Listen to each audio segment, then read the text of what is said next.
ఆదికాండం 15వ అధ్యాయం యొక్క సారాంశం. దేవుని వాగ్దానం, అబ్రాము భయం. యెహోవా దర్శనంలో అబ్రాముతో, నేను నీకు కేడెము, నీ బహుమానం అత్యధికమగును అని చెప్పాడు.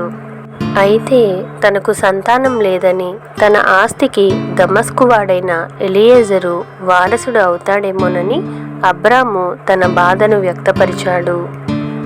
సంతాన వాగ్దానం. దేవుడు అతనిని వెలుపలికి తీసుకెళ్లి ఆకాశ నక్షత్రాలను చూపించి, అతని సంతానం కూడా అంతే అసంఖ్యాకంగా ఉంటుందని వాగ్దానం చేశాడు. అబ్రాము యెహోవాను నమ్మెను, దేవుడు దానిని అతనికి నీతిగా ఎంచెను. కానాను దేశ వాగ్దానం. ఈ దేశాన్ని నీకు స్వాస్థ్యంగా ఇస్తానని దేవుడు చెప్పినప్పుడు, ప్రభువైన యెహోవా, నేను దీన్ని స్వతంత్రించుకొనేదనని నాకెట్లు తెలియనని అబ్రాము అడిగాడు. ప్రాచీన నిబంధన పద్ధతి. దేవుడు అబ్రామును కొన్ని జంతువులను తీసుకొని వాటిని మధ్యకు ఖండించమన్నాడు. ప్రాచీన కాలంలో ఇద్దరు వ్యక్తులు ఒడంబడిక చేసుకునేటప్పుడు జంతువుల ఖండాల మధ్య నడిచి వెళ్ళేవారు.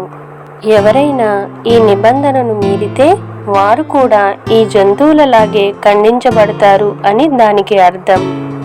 కానీ ఇక్కడ విశేషం ఏంటంటే, అబ్రాము గాఢ నిద్రలో ఉండగా దేవుడు ఒక్కడే కాలుచున్న పొయ్యి జ్వాలగల దివిటి రూపంలో ఆ ఖండాల మధ్య నడిచి వెళ్ళాడు.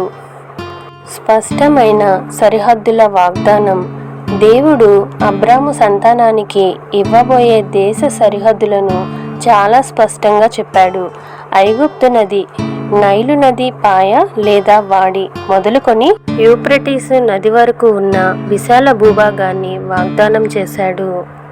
చరిత్రలో దావీదు, సొలొమోను రాజుల కాలంలో ఇజ్రాయేలు సామ్రాజ్యం దాదాపు ఈ సరిహద్దుల మేరకే విస్తరించింది.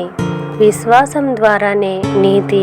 అతడు యెహోవాను నమ్మెను, ఆయన అది అతనికి నీతిగా ఎంచెను. ఆదికాండం 15వ అధ్యాయం 6వ వచనం.